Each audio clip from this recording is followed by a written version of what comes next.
आखाती देशात युद्ध सुरू होऊन महिना पूर्ण झाला. दिवसागणिक या युद्ध परिस्थितीनं भीषण आणि निर्णायक वळण घेतलंय. इस्रायलनं इराण विरोधात एक ऑपरेशन सुरू केलंय, ज्याचं नाव आहे ऑपरेशन रायझिंग लायन. अमेरिका आणि इस्रायलच्या आक्रमक हल्ल्यानंतर इराण चांगलाच संतापलाय.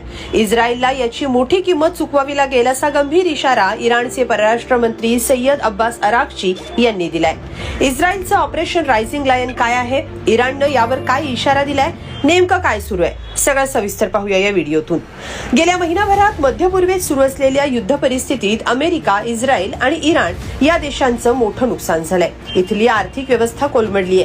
तरीही युद्ध थांबवण्याच्या दिशेनं हालचाली होत नाहीत. उलट आणखी आक्रमक स्वरूपात युद्ध सुरू असल्याचं दिसतंय.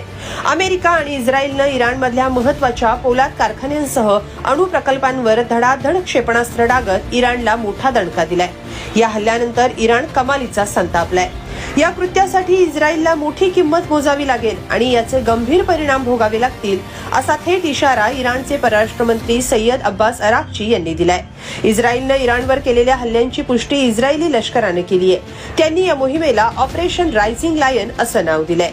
या मोहिमेअंतर्गत इराणच्या अराक हेवी वॉटर प्लांट आणि यजद इथल्या युरेनियम प्रकल्पाला इस्रायलनं लक्ष्य केलंय. याचं कारण इस्रायलच्या मते हे प्रकल्प अण्वस्त्र बनवण्यासाठी वापरले जाऊ शकत होते. त्यामुळे त्यांना नष्ट करणं सुरक्षेच्या दृष्टीनं आवश्यक होतं असं इस्रायलनं म्हटलंय. इस्रायलकडून इराणमधले अणु प्रकल्पच नव्हे तर इराणच्या अर्थव्यवस्थेचा कणा असलेल्या पोलाद कारखान्यांवरही बॉम्ब वर्षाव करण्यात आलाय.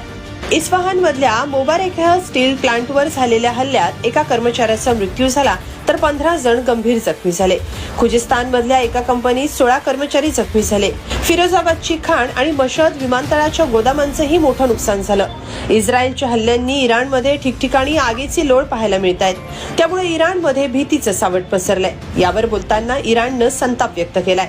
इराणचे परराष्ट्र मंत्री अराक्ची यांनी अमेरिकेचे राष्ट्राध्यक्ष डोनाल्ड ट्रम्प यांच्यावरही कडाडून टीका केली आहे. ते म्हणाले, एकीकडे कूटनीतिक चर्चेसाठी वेळ वाढवून द्यायचा आणि दुसरीकडे शांततेच्या प्रयत्नांना हरताळ फासत भीषण हल्ले करायचे, हे निंदनीय आहे असं अराक्ची यांनी म्हटलंय.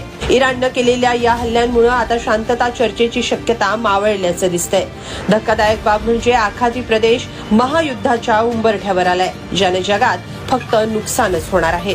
या सगळ्याबाबत तुमचं काय मत आहे, कमेंटमध्ये नक्की लिहा आणि lokmat.com ला सबस्क्राईब करा. धन्यवाद.